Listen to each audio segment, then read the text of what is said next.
Hello students, welcome to text book super coaching banking channel. आज के session में हम आपसे डिस्कस करने वाले हैं बजट के बारे में। आप सबको पता है, बहुत सारे हाइलाइट्स भी आपने देख लिए होंगे, पीडीएफ से भी आप लोगों ने पढ़ लिया होगा। बट आज के बजट में हम आपसे बहुत ही डिटेल में एक एक पॉइंट को डिस्कस करने वाले हैं। क्या क्या मेजर अनाउंसमेंट हुआ है बजट में, आपके एग्जाम के पॉइंट ऑफ व्यू से क्या क्या चीजें इंपॉर्टेंट है, क्या आपसे पूछा जा सकता है। तो पूरे बजट को बहुत ही डिटेल में आज के सेशन में हम डिस्कस करने वाले हैं। तो सेशन को स्टार्ट करने से पहले एक बार जल्दी से आप लोग वीडियो को लाइक एंड शेयर कर दीजिए, सो दैट और भी स्टूडेंट्स हमारे साथ कनेक्ट हो सके। तो चलिए विदाउट एनी डिले फटाफट से स्टार्ट करते हैं। हर एक पॉइंट को बहुत ही डिटेल में यहाँ पर हम डिस्कस करने वाले हैं। बजट, आप सबको पता है कि ये जो बजट है ये हर साल 1 फरवरी को अनाउंस किया जाता है, और इससे एक दिन पहले आता है इकोनॉमिक सर्वे। ठीक है, इसके एक दिन पहले इकोनॉमिक सर्वे अनाउंस किया जाता है और 1 फरवरी को आता है बजट। ठीक है, और इसी बजट के बारे में हम आपसे डिस्कस करने वाले हैं। अगर हम बजट की बात करें तो फर्स्ट टाइम ये इंट्रोड्यूस किया गया था 1960 में, और जेम्स विल्सन जी के द्वारा इसको इंट्रोड्यूस किया गया था। ठीक है, जेम्स विल्सन जी के द्वारा इसको इंट्रोड्यूस किया गया था 1960 में। पहली बार बजट का जो टर्म है ये इंट्रोड्यूस किया गया था। अब अगर हम बात करें निर्मला सीतारमण जी की, इस बार का हमारा जो बजट है इसको हमारी जो फाइनेंस मिनिस्टर हैं निर्मला सीतारमण जी, इनके द्वारा इसको प्रेजेंट किया गया, और ये 8th टाइम लगातार इन्होंने 8th टाइम बजट को प्रेजेंट किया है। बट यहाँ पर एक और पॉइंट इंपॉर्टेंट है, बजट प्रेजेंट करते टाइम निर्मला सीतारमण जी ने जो साड़ी पहनी थी, है ना, जो साड़ी पहनी थी उसमें आपको मधुबानी पेंटिंग देखने को मिलेगा। ये इंपॉर्टेंट है, एग्जाम में पूछा जाता है। ठीक है, तो यहाँ पर आपको मधुबानी पेंटिंग देखने को मिलेगा, और इससे आपको एक चीज याद आ रहा होगा कि मधुबानी पेंटिंग किसको रिप्रेजेंट करता है, बिहार। अब बिहार से आप समझ रहे होंगे, आपको भी पता है कि इस बार बजट में बिहार को बहुत ही फोकस किया गया है ना। तो यहाँ पर भी स्टार्टिंग ही आप देख सकते हैं, ये जो बिहार की मधुबानी पेंटिंग है इसको जीआई टैग भी मिला हुआ है। ठीक है, और एग्जाम में बहुत बार पूछा भी गया है, तो ये आपके लिए इंपॉर्टेंट है, इसको जरूर याद रखिएगा कि इन्होंने बजट प्रेजेंट करते टाइम इस बार जो साड़ी इन्होंने पहनी थी उस पर मधुबानी पेंटिंग थी, जो कि बिहार को रिप्रेजेंट करता है, और इसको जीआई टैग भी मिला है। ठीक है, ओके। निर्मला सीतारमण जी ने 8th टाइम बजट को प्रेजेंट किया है। सबसे पहली बार इन्होंने एज अ फाइनेंस मिनिस्टर 2019 में बजट को प्रेजेंट किया था। ड्यूरेशन की अगर हम बात करें तो 140 मिनट था। देन 2020, 21, 22, 23, ये जो 2024 है, 2024 में 2 बार इन्होंने बजट प्रेजेंट किया था। एक इन्होंने फरवरी में प्रेजेंट किया था जो कि आपका इंटरिम बजट था, उसके बाद जुलाई में इन्होंने फिर से प्रेजेंट किया था जो आपका फुल यूनियन बजट था। एंड 2025 में भी इन्होंने बजट प्रेजेंट किया है जिसका ड्यूरेशन है 74 मिनट। ठीक है, तो ये आप याद कर लीजिएगा बजट का ड्यूरेशन। अब तक का अगर हम सबसे हाईएस्ट ड्यूरेशन देखें तो हमें 2020 में देखने को मिला है 160 मिनट, एंड सेकेंड आपको 140 मिनट देखने को मिलेगा 2019 में। Is it clear? एंड अगर हम सबसे शॉर्ट बजट की बात करें तो 2024 में जो इंटरिम बजट था सिर्फ 58 मिनट का ही बजट इन्होंने प्रेजेंट किया था। क्लियर है? ये कुछ छोटे छोटे पॉइंट्स हैं जो इंपॉर्टेंट है, जो आपके एग्जाम में पूछे जा सकते हैं, तो हर एक पॉइंट को आप नोट करते हुए चलिएगा। ओके, चलिए ठीक है। अच्छा, मुझे एक बात बताइए, ये जो मधुबानी पेंटिंग है किसी को ट्रिब्यूट देने के लिए ही निर्मला सीतारमण जी ने जो साड़ी पहनी थी उसमें मधुबानी पेंटिंग हमें देखने को मिली थी।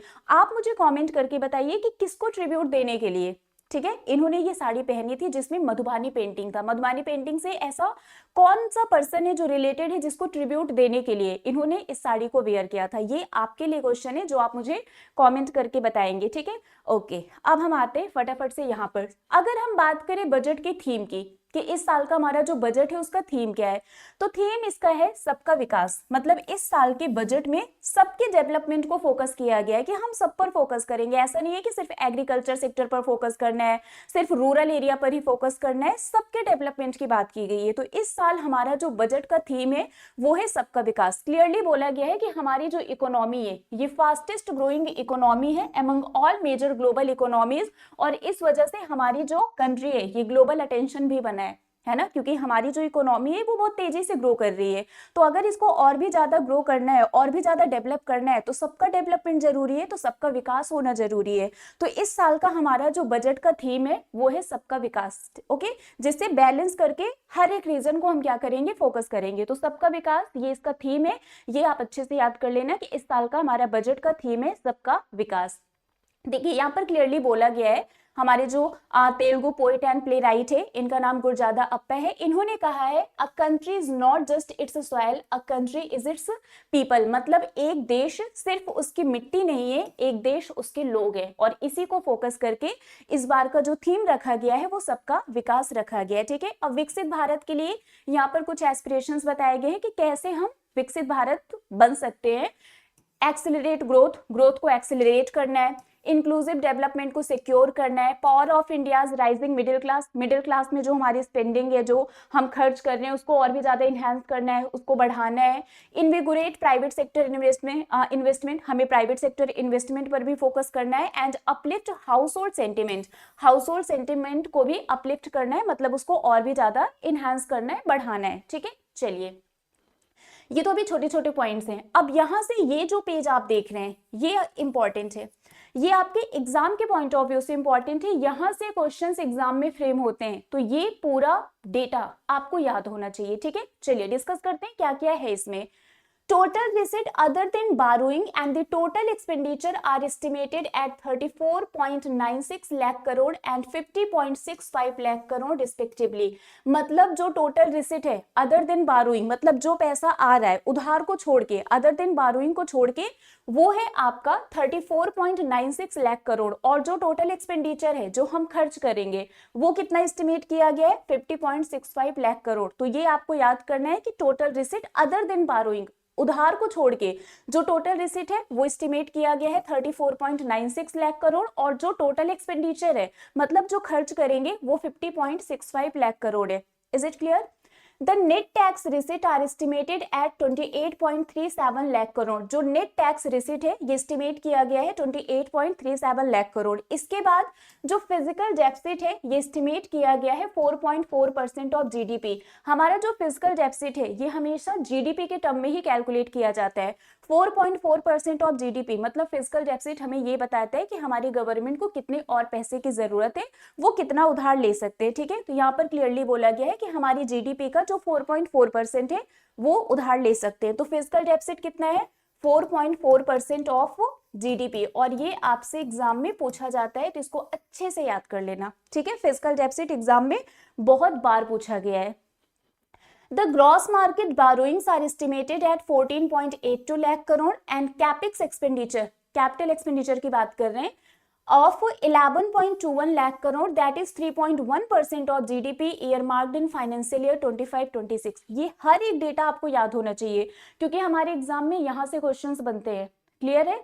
तो फिजिकल डेफिसिट कितना है, ग्रॉस मार्केट बारोइंग कितना है, कैपेक्स कितना है, नेट टैक्स रिसिट कितना है, total receipt other than burrowing and total expenditure कितना है, ये हर एक डेटा आपको याद करना है। कॉपी में तुरंत नोट करिए और याद कर लीजिएगा। ओके, ठीक है।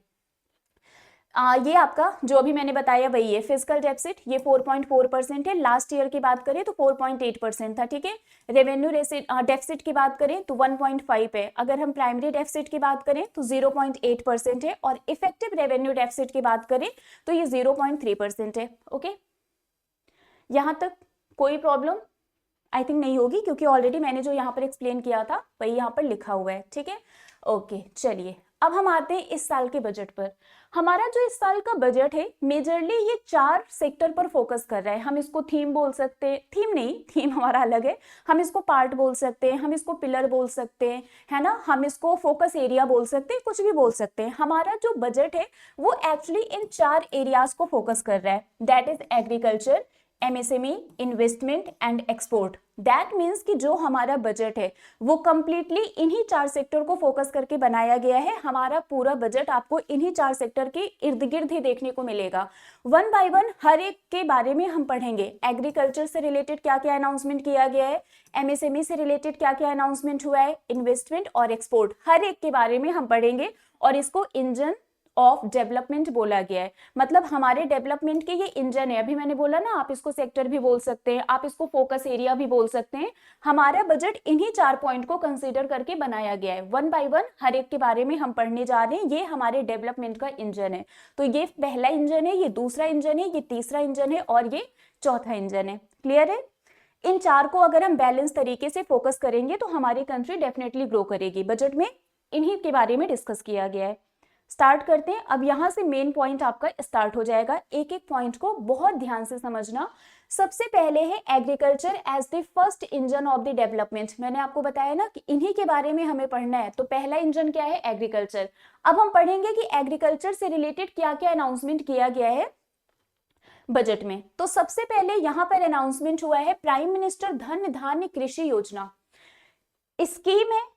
स्कीम का अनाउंसमेंट हुआ है। जहां पर भी स्कीम आया आप समझ लो इंपॉर्टेंट है। आप सबको पता है कि एग्जाम में बजट से रिलेटेड क्वेश्चंस बहुत पूछे जाते हैं। और अगर मैं मतलब पिछले 4-5 साल से जो भी मैं बजट देख रही हूँ, मुझे इस साल का बजट अब तक का बहुत ही सही बजट लगा है, मतलब एक बेस्ट बजट लगा है। क्योंकि यहाँ पर आपको बहुत सारी चीजें देखने को मिलेंगी, बहुत सारे ऐसे भी पॉइंट्स आपको देखने को मिलेंगे जो एग्जाम ओरिएंटेड है, जिसको देखकर आप खुद एज्यूम कर पाओगे कि हाँ ये एग्जाम में पूछा जा सकता है, ये इंपॉर्टेंट है।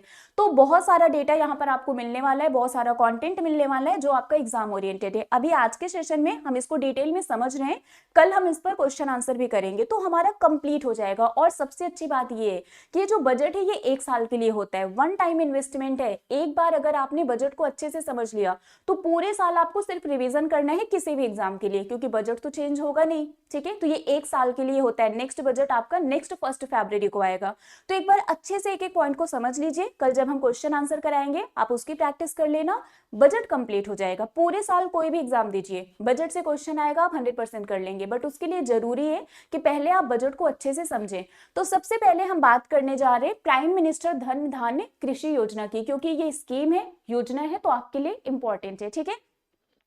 The programme to be launched in partnership with the state. अब यहाँ पर ये बहुत इंपॉर्टेंट है कि बजट में अनाउंस तो कर दिया गया कि प्राइम मिनिस्टर धन धान्य कृषि योजना को लॉन्च किया जाएगा, लेकिन यहाँ पर स्टेट गवर्नमेंट का सपोर्ट भी लिया जाएगा, मतलब इनके साथ पार्टनरशिप करके इस प्रोग्राम को लॉन्च किया जाएगा, ठीक है। अभी बोला गया ना सबका विकास, तो सबका विकास अगर करना है तो अकेले हम कुछ नहीं कर सकते, हमें सबको साथ में लेके चलना पड़ेगा। अब अगर सेंट्रल गवर्नमेंट किसी स्कीम को लॉन्च कर रही है और अगर वो स्टेट गवर्नमेंट के साथ मिलकर लॉन्च करेगी तो वो ज्यादा बेटर तरीके से इंप्लीमेंट हो पाएगा, ठीक है। तो the programme to be launched in partnership with the state covering 100 district with low productivity, moderate crop intensity and below average credit parameter to benefit 1.7 crore farmers. यहाँ पर बोला गया है 100 ऐसे डिस्ट्रिक्ट को कवर किए जाएंगे जहां पर लो प्रोडक्टिविटी है, मॉडरेट क्रॉप इंटेंसिटी है, बिलो एवरेज क्रेडिट पैरामीटर है। इन सबको कंसीडर करते हुए लगभग 1.7 करोड़ फार्मर्स को इससे हेल्प मिलेगा और स्टेट के साथ पार्टनरशिप करके इस प्रोग्राम को इंट्रोड्यूस किया जाएगा, ठीक है। So scheme to cover 100 district with low productivity, moderate crop intensity and below average credit parameter. इससे होगा क्या? एग्रीकल्चर प्रोडक्टिविटी इनहेंस होगी। To adopt crop diversification and sustainable agriculture practices, irrigation facilities को improve किया जाएगा, credit availability को improve किया जाएगा, post harvest storage को पंचायत और ब्लॉक लेवल पर augment किया जाएगा, मतलब उसको बढ़ावा दिया जाएगा। तो प्राइम मिनिस्टर धन धान्य कृषि योजना ये आपके लिए इंपॉर्टेंट है, ये आपका एक डेवलपिंग एग्री डिस्ट्रिक्ट प्रोग्राम है। Is it clear? कितने डिस्ट्रिक्ट है यहाँ पर? 100 डिस्ट्रिक्ट। तो ये आपका इंपॉर्टेंट है, ठीक है। कितने फार्मर्स को इससे बेनिफिट मिलेगा? 1.7 करोड़ फार्मर्स को इससे बेनिफिट मिलेगा। ओके, ये आपके बजट में अनाउंस किया गया है और ये आपके लिए क्या हो गया? इंपॉर्टेंट। चलिए नेक्स्ट पॉइंट पर आते हैं, building rural prosperity and resilience. यहां पर बोला गया है again a comprehensive multi sectoral programme to be launched in partnership with state. आप देख रहे हैं स्टेट को कहीं पर भी छोड़ा नहीं है, हर जगह स्टेट के साथ पार्टनरशिप करके हर चीज ये अनाउंस कर रहे हैं। तो सबको इस बार डेवलप करना ही है, ठीक है। अभी आगे भी देखेंगे कि यूजुअली हम लोग रूरल के बारे में पढ़ते हैं, इस बार के बजट में अर्बन लोगों पर भी फोकस किया गया है, अभी आगे वो भी हम पढ़ेंगे। A comprehensive multi sectoral programme to be launched in partnership with state. State के साथ मिलकर, राज्य सरकार के साथ मिलकर एक कॉम्प्रिहेंसिव मल्टी सेक्टोरल प्रोग्राम को क्या किया जाएगा? लॉन्च किया जाएगा to address underemployment in agriculture through skilling, investment, technology and invigorating the rural economy. तो बेसिकली यहाँ पर होगा क्या कि स्टेट के साथ मिलकर एक मल्टी सेक्टोरल प्रोग्राम को लॉन्च किया जाएगा जहां पर जो अंडर एम्प्लॉयमेंट है उसको एड्रेस करके उनको ट्रेनिंग प्रोवाइड की जाएगी, उनके स्किल को इन्हांस किया जाएगा और भी ज्यादा इन्वेस्टमेंट किया जाएगा, टेक्नोलॉजी का यूज किया जाएगा। मतलब एक तरीके से फार्मर्स को सपोर्ट करना है, रूरल इकोनॉमी को भी ग्रो करना है, बट स्टेट के साथ मिलकर, ठीक है।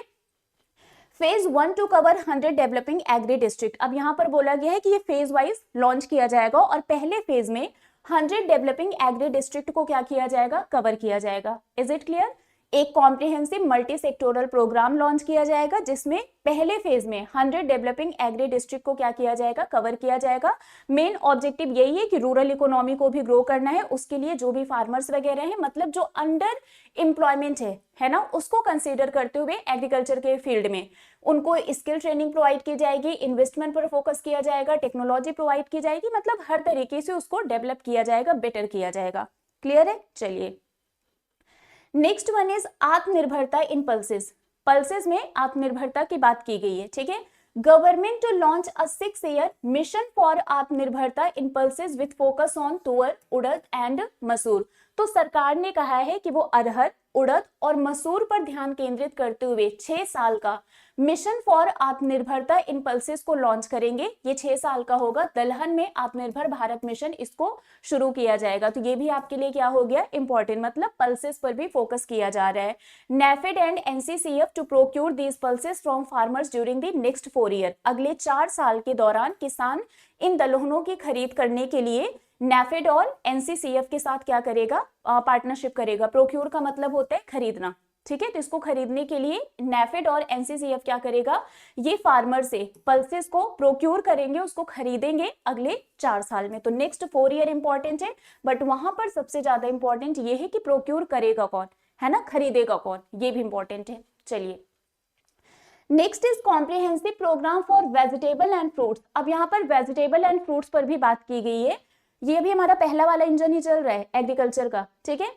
A comprehensive program to promote production, efficient supplies, processing and remunerative prices for farmers to be launched in partnership with state। हर जगह स्टेट को इन्होंने साथ में रखा है, कहीं पर भी स्टेट को छोड़ा नहीं है, ये ध्यान में रखना, ठीक है। तो यहाँ पर बोला गया है कि स्टेट के साथ पार्टनरशिप करके किसानों के लिए जो प्रोडक्शन है, जो एफिशिएंट सप्लाईज है, जो प्रोसेसिंग है, इसके अलावा जो प्राइजेस है उसको भी क्या किया जाएगा, जो एक अफोर्डेबल प्राइस होता है, मतलब जो बेटर प्राइस होता है, ठीक है, जिससे उनको बेनिफिट मिल सके, उन सभी चीजों को कंसीडर करते हुए एक प्रोग्राम को क्या किया जाएगा, इंट्रोड्यूस किया जाएगा, जिससे इन सभी चीजों को प्रमोट किया जा सके।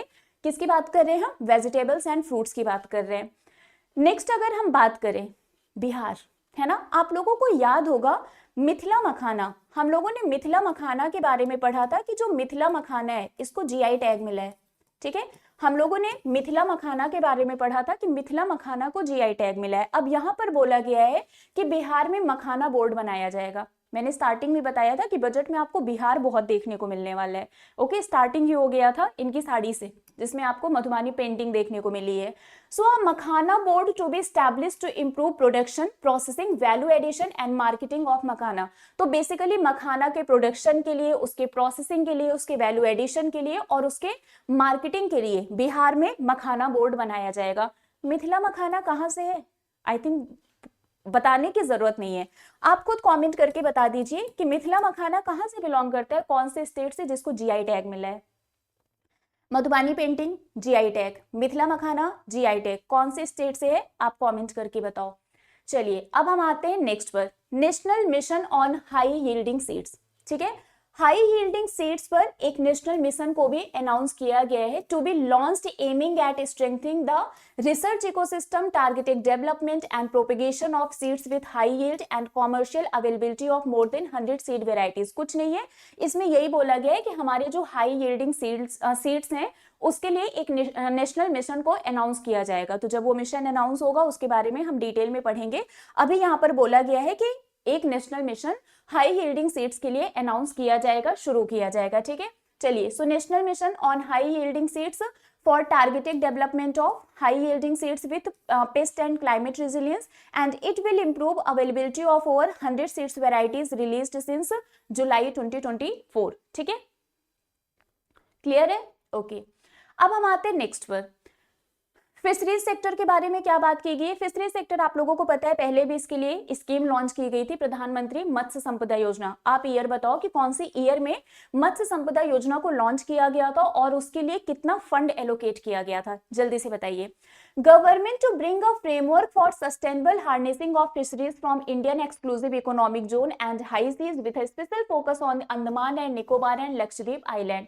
सिंपल सा यहाँ पर बोला गया है कि सरकार अंडमान निकोबार तथा लक्षद्वीप समूह पर विशेष ध्यान देते हुए जो हमारे भारतीय अनन्य आर्थिक क्षेत्र है, मतलब ये जो हमारा इंडियन एक्सक्लूसिव इकोनॉमिक जोन है, जैसे हम लोग पढ़ते हैं ना स्पेशल इकोनॉमिक जोन एसईजेड, वैसे ये भी है आपका Indian exclusive economic zone and high seas, जहां पर जो हमारा फिशरी सेक्टर है ना, एक तरीके से जो हमारा मत्स्य पालन है, इसके लिए एक फ्रेमवर्क गवर्नमेंट तैयार करेगी। तो दैट मीन्स फिशरी सेक्टर को भी डेवलप करने की बात की गई है, यही है, ठीक है। Sustainable harnessing of fisheries, enabling framework for sustainable harnessing of fisheries from Indian exclusive economic zone and high seas, special focus on the Andaman and Nicobar and Lakshadweep island. तो अंडमान निकोबार एंड लक्षद्वीप आइलैंड पर स्पेशल फोकस किया जाएगा।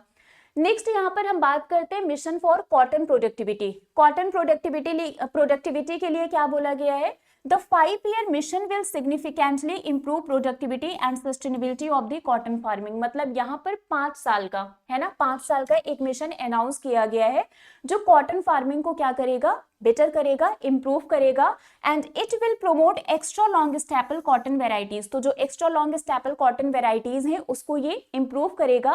Best of science and technology support to be provided to farmers. अब यहाँ पर farmers को जो भी बेस्ट साइंस एंड टेक्नोलॉजी हो सकता है वो उनको प्रोवाइड किया जाएगा। तो बेसिकली हमारा जो कॉटन प्रोडक्शन है उसको भी बेटर करने के लिए यहाँ पर अनाउंसमेंट किया गया है कि इसके लिए भी हम 5 ईयर का एक मिशन अनाउंस कर रहे हैं।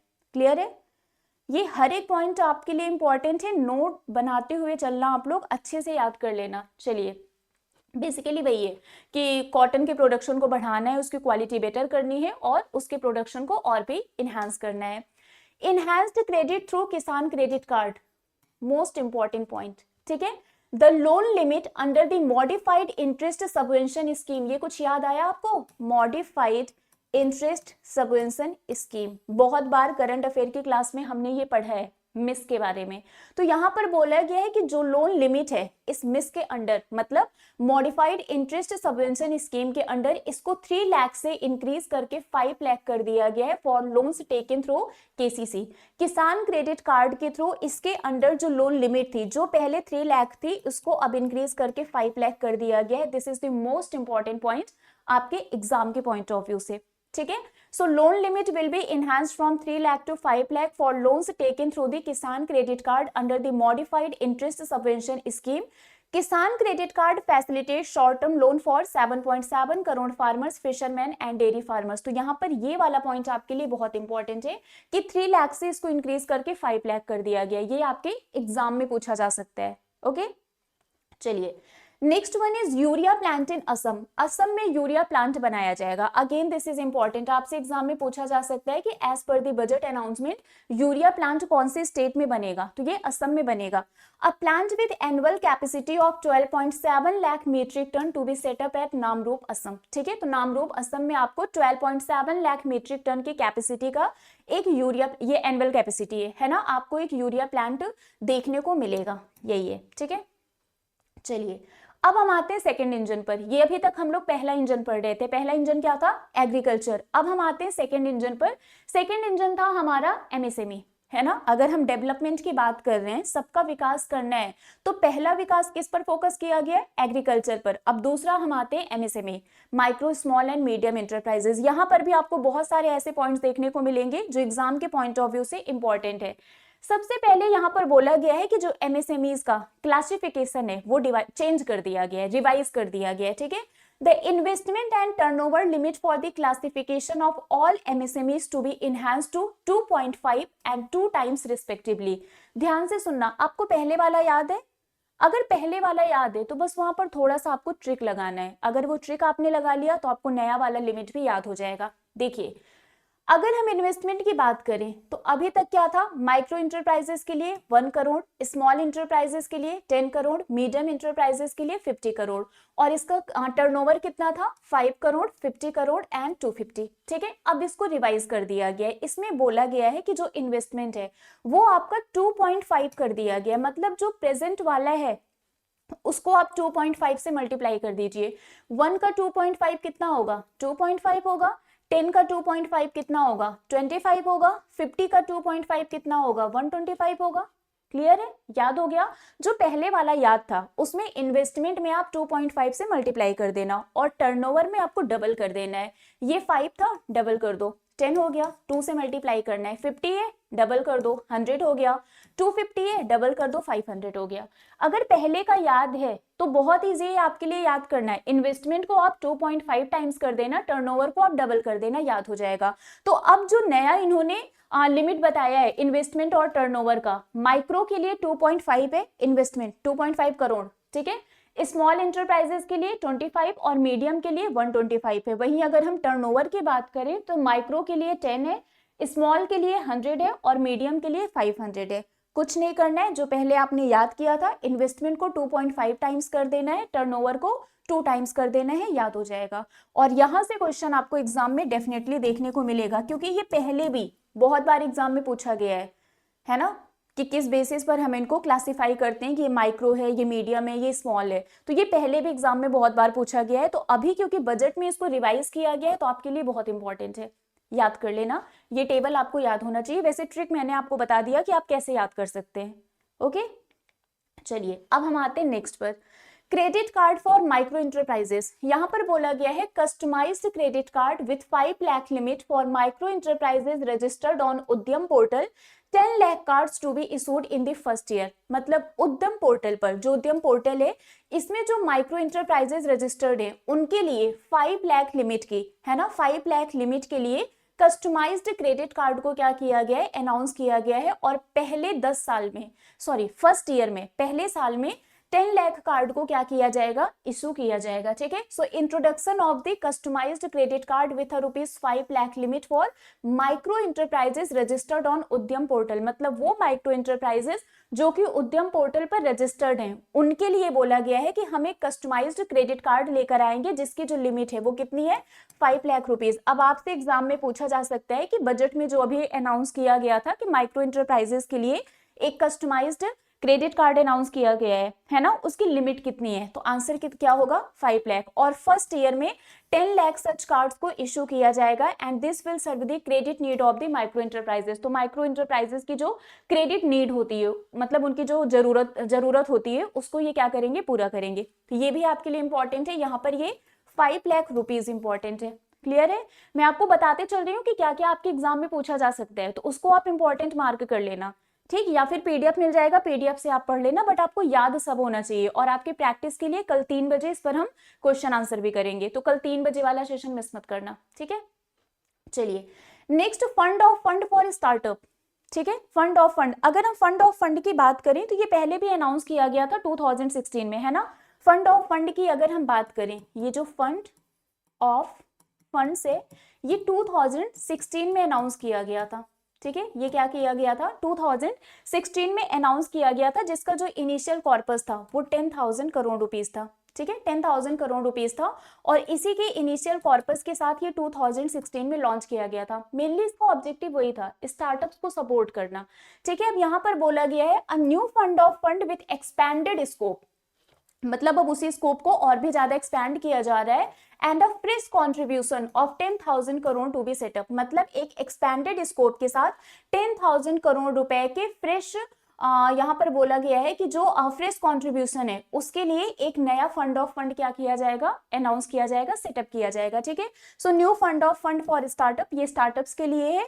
Additional 10,000 crore contribution on top of the existing 10,000 crore, जो एग्जिस्टिंग 10,000 करोड़ है उस पर फ्रेश कंट्रीब्यूशन 10,000 करोड़ का हमें देखने को मिलेगा। 2016 में इसको अनाउंस किया गया था। क्लियर है? चलिए next one is scheme for first time entrepreneur, मतलब जो फर्स्ट टाइम एंटरप्रेन्योर है उनके लिए भी एक स्कीम अनाउंस की गई है, जिसमें बोला गया है a new scheme for 5 lakh womens, वो भी जो आपके एससी एसटी से होंगे, फर्स्ट टाइम एंटरप्रेन्योर जो होंगे, to provide term loan up to ₹2 crore in the next 5 years announce. मतलब बोला गया है इसमें कि जो 5 लाख महिलाएं हैं, है ना, 5 लाख महिलाओं को, शेड्यूल्ड कास्ट और शेड्यूल्ड ट्राइब को, ठीक है, शेड्यूल्ड कास्ट और शेड्यूल्ड ट्राइब को यहाँ पर बोला गया है कि इनको फंड प्रोवाइड किया जाएगा। जस्ट वेट अ सेकेंड, मैं इसको स्टार्ट कर रही हूँ, जस्ट वेट अ सेकेंड।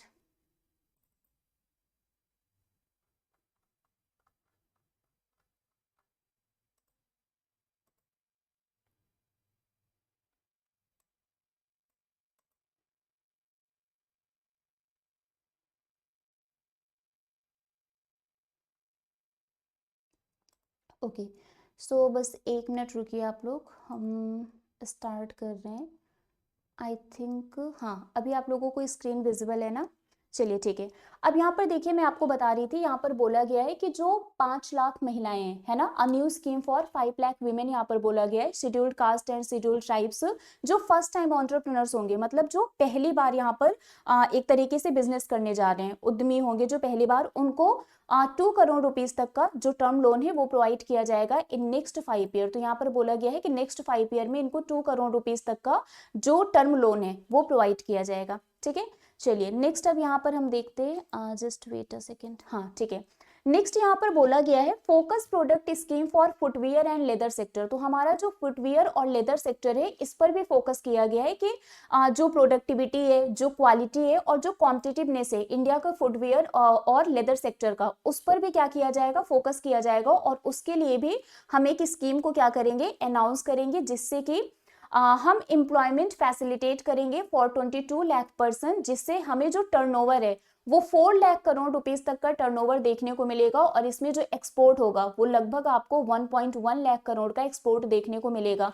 तो ये आपके लिए बहुत इंपॉर्टेंट है कि फुटवेयर एंड लेदर सेक्टर को प्रमोट करने के लिए एक स्कीम अनाउंस की जाएगी, जिससे 22 लाख पर्सन को एम्प्लॉयमेंट मिलेगा और हमें जो टर्नओवर देखने को मिलेगा वो 4 लाख करोड़ रुपीस का होगा और जो एक्सपोर्ट है वो 1.1 लाख करोड़ का होगा। ठीक है, चलिए नेक्स्ट यहाँ पर बोला गया है कि हमारे जो टॉयज सेक्टर है ना, उसके लिए भी यहाँ पर अनाउंसमेंट किया गया है कि हम इसके लिए भी एक स्कीम को जनरेट करेंगे।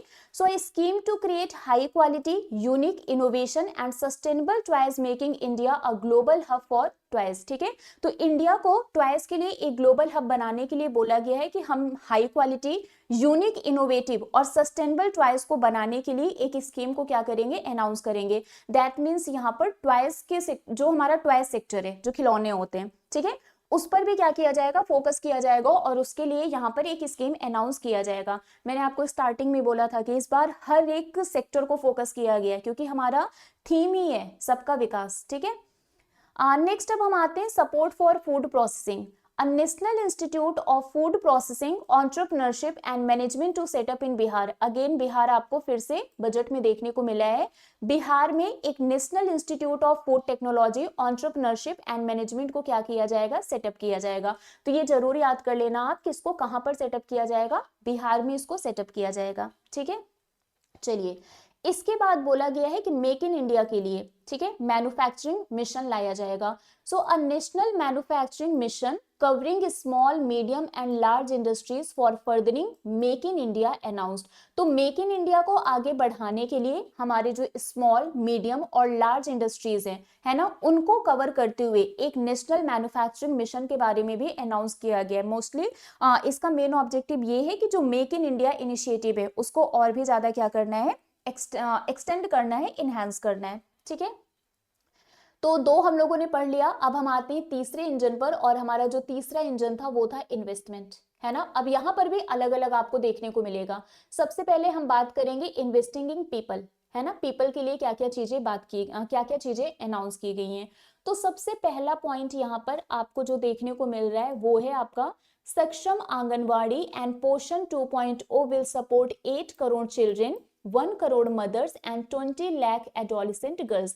सक्षम आंगनवाड़ी एंड पोषण 2.0, आप सबको पता है कि जो भी महिलाएं हैं, जो भी बच्चे हैं, जो भी एडोलेसेंट गर्ल्स हैं, जो भी लैक्टेटिंग मदर्स हैं, उनके पोषण को कंसीडर करते हुए पोषण अभियान को लॉन्च किया गया था। तो यहाँ पर बोला गया है कि हम सक्षम आंगनवाड़ी एंड पोषण 2.0 स्कीम को क्या करेंगे, हम इसको और भी ज्यादा एक तरीके से रिवाइज करेंगे, इनहांस करेंगे, जिससे कि हमें 8 crore children, 1 crore mothers and 20 lakh adolescent girls को हम क्या करेंगे, सपोर्ट करेंगे। दैट मीन्स उनको न्यूट्रिशियस फूड वगैरह प्रोवाइड किया जाएगा। ठीक है, इसके बाद यहाँ पर बोला गया है कि भारत नेट प्रोजेक्ट को प्रोवाइड किया जाएगा।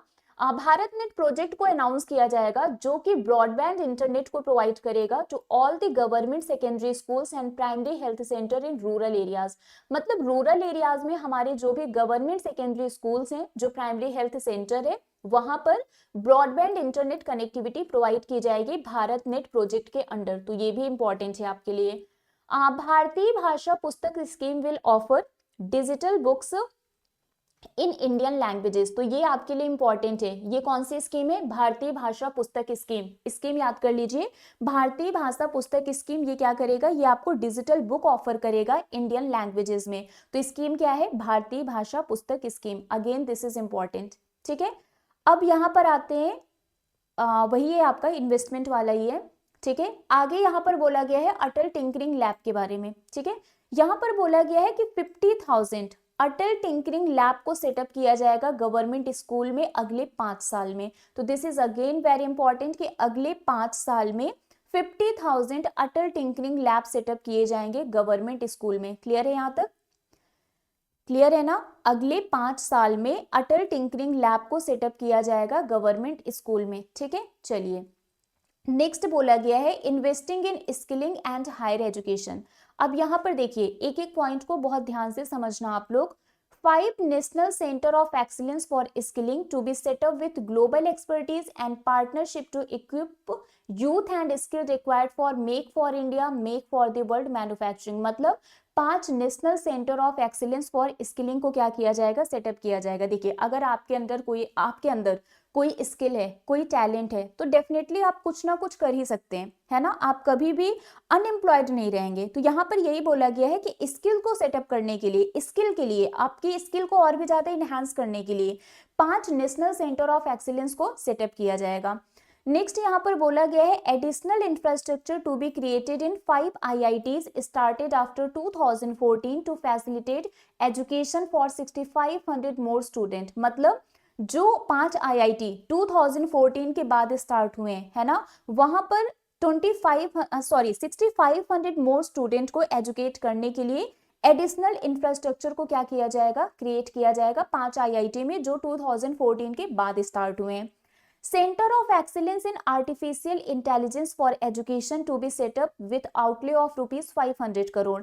यहाँ पर बोला गया है कि आर्टिफिशियल इंटेलिजेंस में, एजुकेशन के लिए आर्टिफिशियल इंटेलिजेंस में सेंटर ऑफ एक्सीलेंस को सेटअप किया जाएगा, जिसके लिए जो टोटल आउटले है वो 500 करोड़ रुपीज है। ठीक है, 10,000 additional seats to be added in medical colleges and hospitals in next year with the goal of adding 75,000 seats in next 5 year। अगले 5 साल में 75,000 मोर सीट्स को क्या किया जाएगा? मेडिकल कॉलेज और हॉस्पिटल में ऐड किया जाएगा। 10,000 आपको एडिशनल सीट्स देखने को मिलेंगे। ठीक है, अगले ओके। सो नेक्स्ट यहाँ पर अगर हम देखें तो यहाँ पर बोला गया है डे केयर कैंसर सेंटर इन डिस्ट्रिक्ट हॉस्पिटल। मतलब डिस्ट्रिक्ट हॉस्पिटल में डे केयर से जो कैंसर सेंटर है उसको भी बनाया जाएगा। मतलब जो भी कैंसर पेशेंट्स होते हैं उनकी दिन भर देखभाल करना प्रॉपर, जैसे एक तरीके से छोटे बच्चों का देखभाल होता है। तो यहाँ पर बोला गया है कि जो कैंसर के पेशेंट हैं उनके लिए डे केयर कैंसर सेंटर बनाया जाएगा सभी डिस्ट्रिक्ट हॉस्पिटल में। So government will facilitate setting up of day care cancer centre in all district hospital in the next 3 year. मतलब अगले 3 साल में सभी डिस्ट्रिक्ट हॉस्पिटल में जो डे केयर कैंसर सेंटर है इसको स्टैब्लिश किया जाएगा। 200 सेंटर्स विल बी स्टैब्लिश्ड इन 25-26 2025-26 में 200 ऐसे सेंटर्स डेवलप किए जाएंगे। ठीक है, next one is investing in street vendors and online and urban workers. आपको याद होगा स्टार्टिंग में मैंने बोला था कि अभी तक यूजुअली हम रूरल एरिया पर, रूरल वर्कर पर फोकस्ड कोई स्कीम कुछ भी चीज देखते थे, लेकिन इस बार के बजट में अर्बन वर्कर्स की भी बात की गई है। रूरल वर्कर्स पर तो हम बात करते ही हैं कि इनके लिए ये स्कीम आई है, ये फोकस कर लेते हैं, लेकिन इस बार अर्बन वर्कर्स पर भी बात की गई है। चलिए देखते हैं क्या क्या चीजें हैं। सबसे पहले यहाँ पर बोला गया है PM SVANidhi scheme. PM Svanidhi आप लोगों को याद होगा कोविड के टाइम पर स्ट्रीट वेंडर्स के लिए, जो सड़क के किनारे दुकान लगाते हैं, उनके लिए पीएम स्वनिधि स्कीम को लॉन्च किया गया था। आप मुझे जल्दी से कमेंट करके बताइए कि ये जो पीएम स्वनिधि स्कीम है ये कौन से ईयर में लॉन्च किया गया था और पीएम स्वनिधि का फुल फॉर्म क्या है। ठीक है, इसमें होता क्या है कि जो भी स्ट्रीट वेंडर्स होते हैं उनको अफोर्डेबल लोन प्रोवाइड किया जाता है विदाउट एनी कोलेट्रल। ठीक है, तो यहाँ पर बोला गया है PM SVANidhi scheme to be revamped with enhanced loan from bank. अभी तक आपने देखा था 10,000, 20,000, 50,000 तक का इनको कोलेटरल फ्री लोन मिलता है। अब इसको रिवैम्प किया जाएगा, plus UPI linked credit card with 30,000 limit and capacity building support. तो ये यहाँ पर एक पीएम स्वनिधि के बारे में अनाउंस किया गया है कि यूपीआई लिंक्ड क्रेडिट कार्ड मिलेगा इनको, जिसकी लिमिट होगी 30,000 रुपीज। ठीक है, और बाकी इसका जो अमाउंट है वो भी रिवैम्प किया जाएगा, इनहैंस किया जाएगा। ठीक है, scheme for socio economic upliftment of urban workers, हमारे जो अर्बन वर्कर्स हैं, रूरल की बात नहीं कर रहे हैं यहाँ पर, अर्बन वर्कर्स की बात कर रहे हैं, उनके सोशियो इकोनॉमिक अपलिफ्टमेंट के लिए भी स्कीम लाई जाएगी। Gig workers of online platform to be provided with identity card and registration on e Shram portal. यहाँ पर बोला गया है कि जो गिग वर्कर्स हैं ऑनलाइन प्लेटफॉर्म के, उनको आईडी कार्ड प्रोवाइड किया जाएगा और ई श्रम पोर्टल पर उनका रजिस्ट्रेशन भी किया जाएगा। And health care under PM Jan Arogya Yojana likely to help nearly 1 crore gig workers, इससे लगभग 1 करोड़ गिग वर्कर्स को हेल्प मिलेगी। ओके तो अभी जो चीजें हमने पढ़ी थी वही सारी चीजें यहाँ पर लिखा गया है। सक्षम आंगनवाड़ी एंड पोषण 2.0, expansion of capacity in IITs, day care cancer centre in all district hospital, भारतीय भाषा पुस्तक स्कीम जहां पर आपको डिजिटल फॉर्म में बुक्स प्रोवाइड की जाएंगी इंडियन लैंग्वेजेस में स्कूल और हायर एजुकेशन के लिए। 5 नेशनल सेंटर ऑफ एक्सीलेंस बनाए जाएंगे आपकी स्किल को और भी इनहांस करने के लिए। 50,000 लैब सेटअप किए जाएंगे गवर्नमेंट स्कूल में अगले 5 साल में, ये अटल टिंकरिंग लैब की बात कर रहे हैं। Centre of excellence in artificial intelligence for education with total outlay of 500 crore, यहाँ पर ये अमाउंट इंपॉर्टेंट है। ब्रॉडबैंड कनेक्टिविटी प्रोवाइड किया जाएगा सभी government secondary school and primary health centre में, रूरल एरियाज में। मेडिकल एजुकेशन को एक्सपैंड किया जाएगा। 10,000 एडिशनल सीट यहाँ पर क्या किए जाएंगे, ऐड किए जाएंगे with the goal of adding 75,000 seats in the next 5 year. PM Svanidhi में मैंने आपको बता दिया, welfare of online platform workers ये भी मैंने आपको बता दिया। ठीक है, तो जो अभी हमने पढ़ा था वही सारी चीजें यहाँ पर एक साथ शॉर्ट में लिखी गई हैं।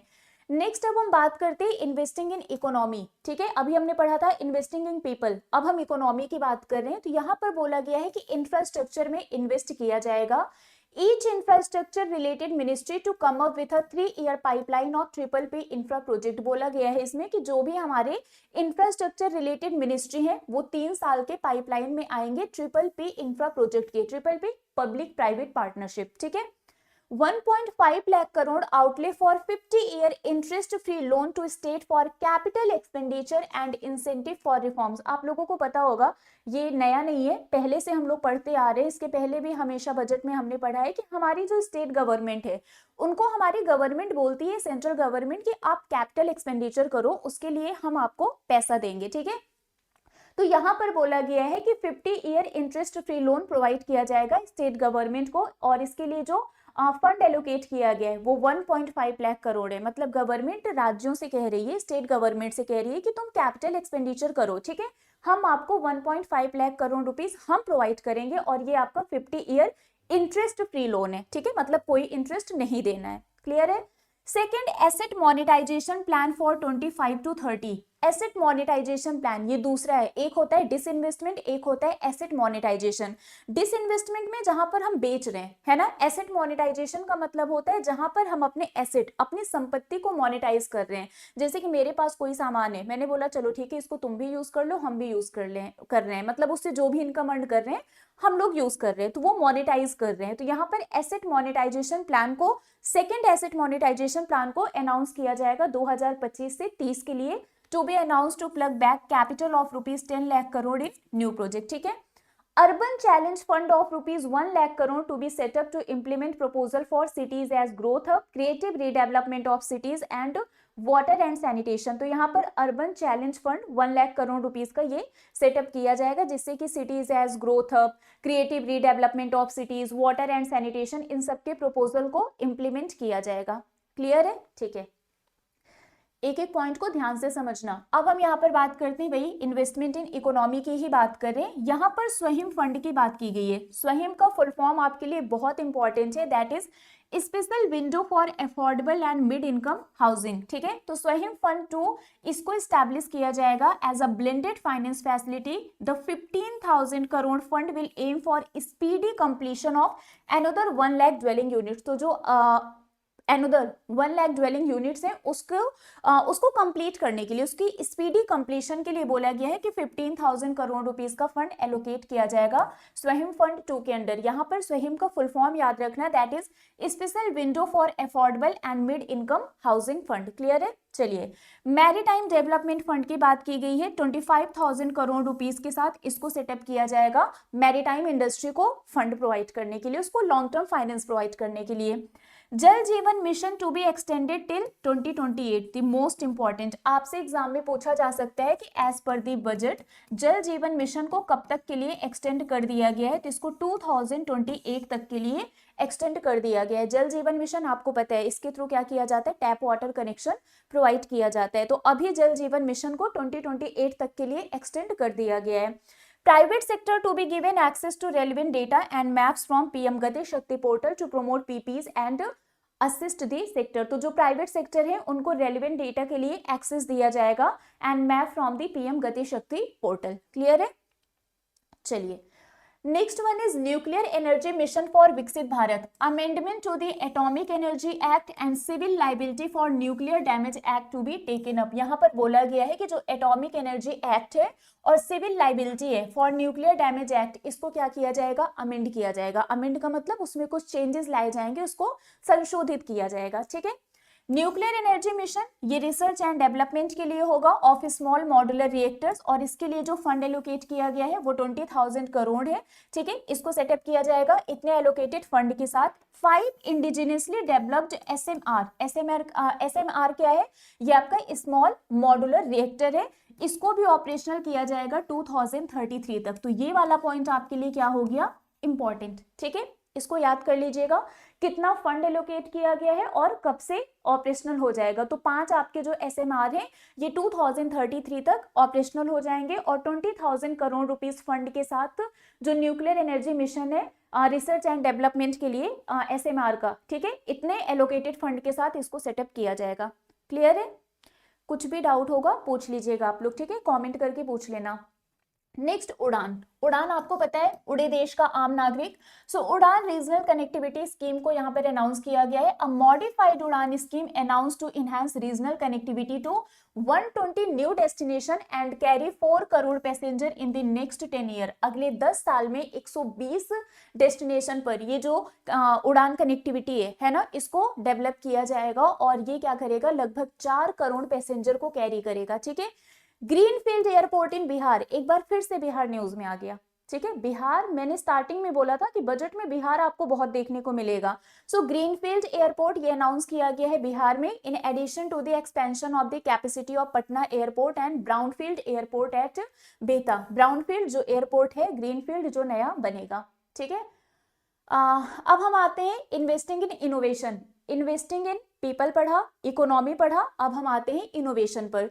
तो यहाँ पर बोला गया है रिसर्च डेवलपमेंट एंड इनोवेशन, मतलब 20,000 crore rupees to be allocated to implement private sector driven research development and innovation initiative announced in the July budget. मतलब जुलाई के बजट में, मैंने बताया था ना फरवरी में इंटरिम बजट आया था, जुलाई में फुल बजट आया था, तो यहाँ पर बोला गया है कि जुलाई में जो बजट अनाउंस किया गया था उसके लिए, ये मतलब जुलाई के बजट में जो रिसर्च डेवलपमेंट एंड इनोवेशन की बात की गई थी उसके लिए हम 20,000 करोड़ रुपीस का फंड एलोकेट करेंगे। नेक्स्ट यहाँ पर बोला गया है कि 10,000 फेलोशिप होंगे for technological research in IITs and IISc with enhanced financial support. ठीक है, तो बढ़ी हुई वित्तीय सहायता के साथ भारतीय प्रौद्योगिकी संस्थान और भारतीय विज्ञान संस्थान में प्रौद्योगिकी अनुसंधान के लिए 10,000 जो फेलोशिप है ना, उसको क्या किया गया है यहाँ पर बोला गया है। तो पीएम रिसर्च फेलोशिप के बारे में भी यहाँ पर बात की गई है। इसके बाद है आपका, इसके बाद है gene bank for crop germplasm. ठीक है, सो 2 gene bank with 10 lakh germplasm lines to be set up for future food and nutritional security।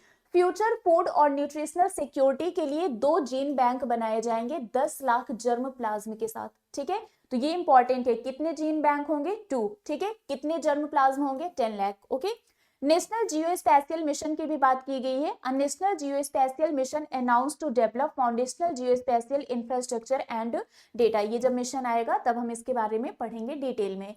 ज्ञान भारतम मिशन, ठीक है, अगर हम इसकी बात करें, Gyan Bharatam mission for survey, documentation and conservation of our manuscript heritage with academic institution, museum, libraries and private collector to be undertaken to cover more than 1 crore manuscript announced। तो हमारे जो पांडुलिपि होते हैं, मतलब जो मैन्युस्क्रिप्ट होते हैं, एक तरीके से उसको कंजर्व करने के लिए, उसको प्रोटेक्ट करने के लिए बोला गया है कि एक ज्ञान भारतम मिशन को क्या किया जाएगा, कंडक्ट मतलब इसको लॉन्च किया जाएगा, जिससे कि हमारे जो भी मैन्युस्क्रिप्ट्स होते हैं उसका सर्वे किया जाएगा, उसको डॉक्यूमेंटेशन होगा, हम उसको कंजर्व करेंगे।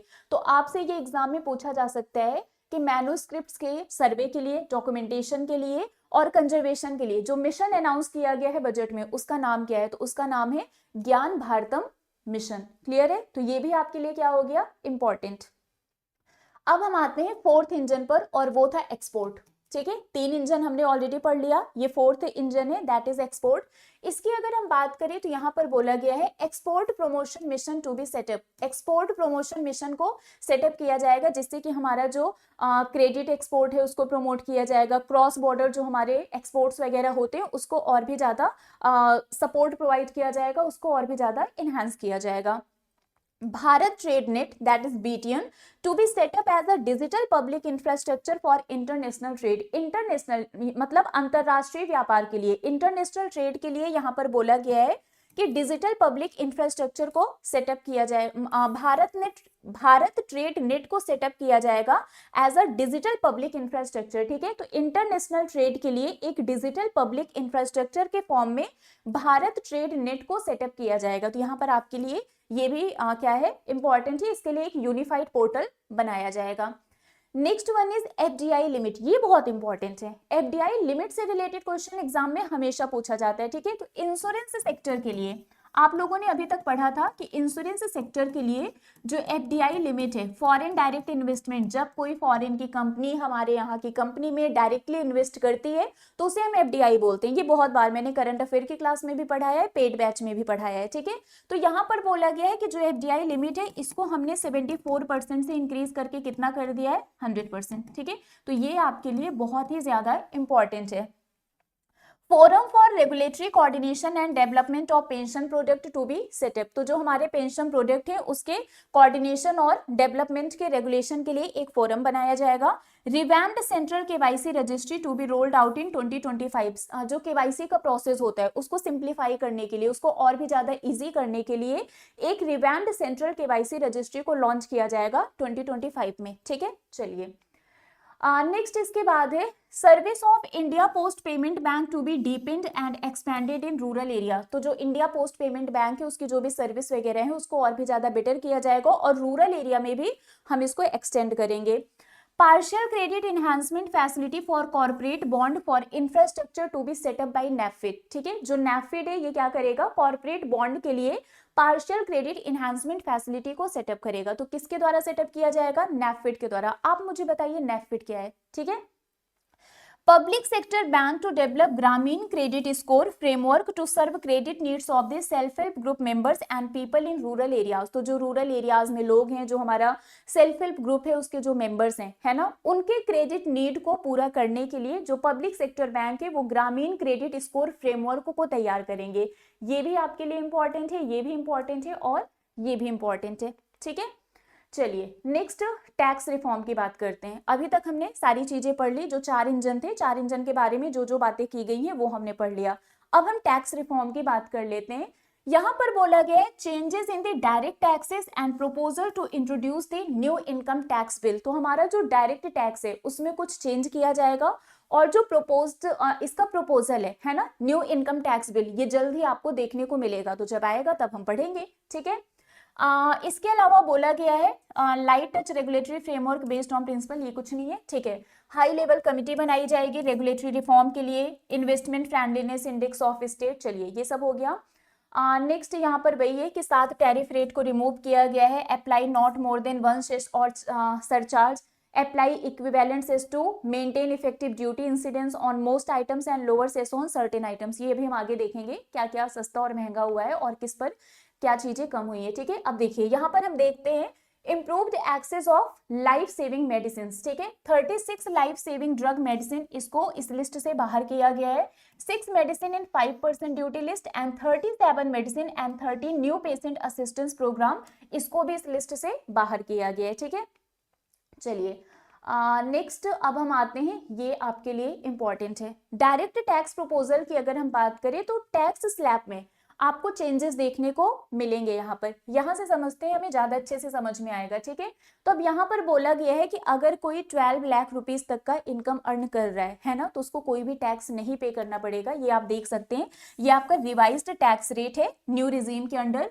0 to 4 लाख पर नील है, 4 to 8 पर 5% है, 8 to 12 10 है, 12 to 16 15 है, 16 to 20 20% है, 20 to 24 25% है, एंड 24 के अबव यहाँ पर आपको 30% टैक्स रेट देखने को मिलेगा। अब हम इसको थोड़ा ओल्ड से कंपेयर कर लेते हैं, ठीक है। अगर हम पुराने की बात करें तो 3 लाख तक आपका 0% था, नए में बोला गया है कि 0 से 4 तक ये 0% है।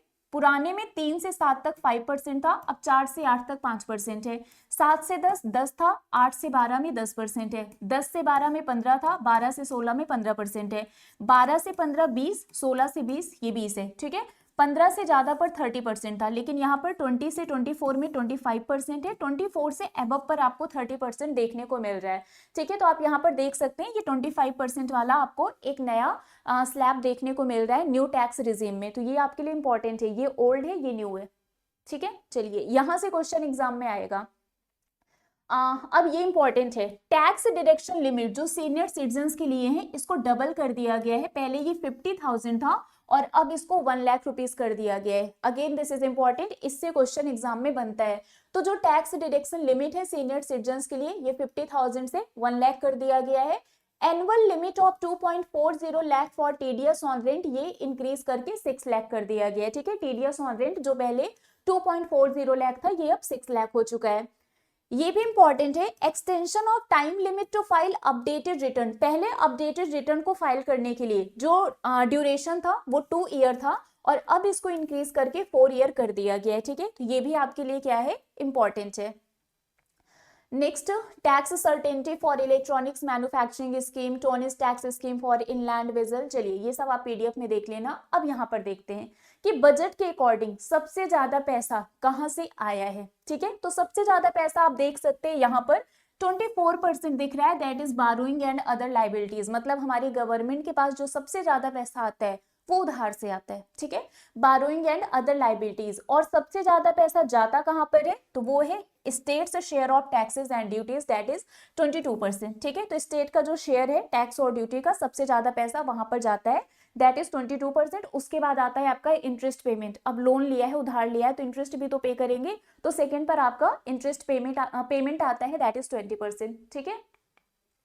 चलिए इससे भी रिलेटेड क्वेश्चन एग्जाम में पूछे जाते हैं, तो ये आप अच्छे से याद कर लेना कि रेवेन्यू रिसीट कितना है एज पर द बजट। तो ये आपका 34.2 लाख करोड़ है। कैपिटल रिसीट ये 16.4 लाख करोड़ है। Effective capital expenditure 15.5 lakh crore है। रेवेन्यू एक्सपेंडिचर 39.4 लाख करोड़ है, ठीक है। अब यहाँ पर देखिए कि अलग अलग सेक्टर में है ना एक्सपेंडिचर कितना बताया गया है। तो डिफेंस की अगर हम बात करें तो 4.91 लाख करोड़ है।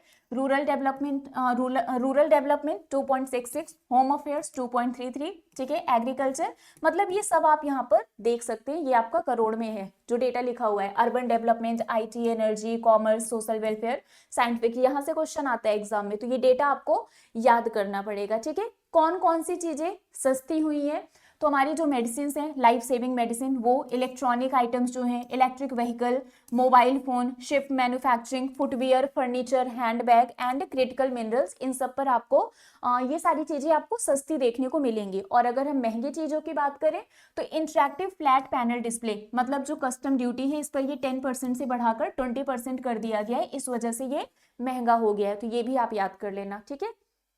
अब ये है कि बजट में अलग अलग मिनिस्ट्रीज को भी कुछ ना कुछ फंड एलोकेट किया जाता है। तो यहाँ पर हम देख लेते हैं, सबसे ज्यादा जो फंड एलोकेट किया गया है वो हमारा फाइनेंस मिनिस्ट्री है, दैट इज 19.39 लाख करोड़ है। देन रक्षा मंत्रालय 6.81, सड़क परिवहन 2.87, रेल मंत्रालय, ये रेलवे का जरूर याद कर लेना क्योंकि पहले रेलवे का बजट और यूनियन बजट अलग अलग आता था, बाद में इसको मर्ज किया गया, तो रेलवे का पूछता है एग्जामिनर, ठीक है। 2.55, इस तरीके से अलग अलग मिनिस्ट्री के लिए किसको कितना फंड एलोकेट किया गया है और किस मिनिस्ट्री के मिनिस्टर कौन है वो भी यहाँ पर लिखा हुआ है, तो इसको आप लोग पीडीएफ में जरूर देख लेना। इन सब पर क्वेश्चन आंसर हम कल करेंगे, ठीक है।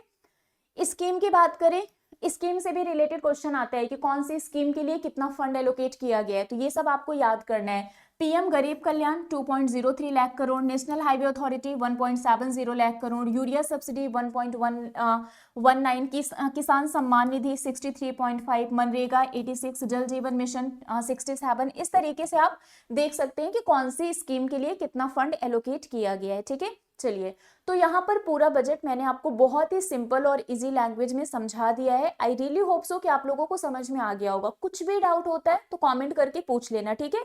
ये मेरा टेलीग्राम ग्रुप है, प्रिया मैम टेक्स्ट बुक, आप यहाँ पर भी मुझसे पूछ सकते हैं। मेरी जितनी भी क्लासेस होती हैं, सभी क्लासेस की पीडीएफ, क्लास की लिंक, सारे अपडेट, नोटिफिकेशन, सब कुछ यहाँ पर आपको मिल जाएगा। और इस पर क्वेश्चन आंसर कल 3 बजे हम करेंगे, ठीक है, तो वो मत मिस करिएगा। तो अभी के लिए फिलहाल बस इतना ही है। जाने से पहले आप लोग वीडियो को लाइक कर देना, शेयर कर देना एंड कमेंट करके हमें जरूर बताना कि सेशन आपको कैसा लगा। मिलते हैं आपसे ऐसे ही नेक्स्ट सेशन में। Till then bye bye guys, take care, thank you so much.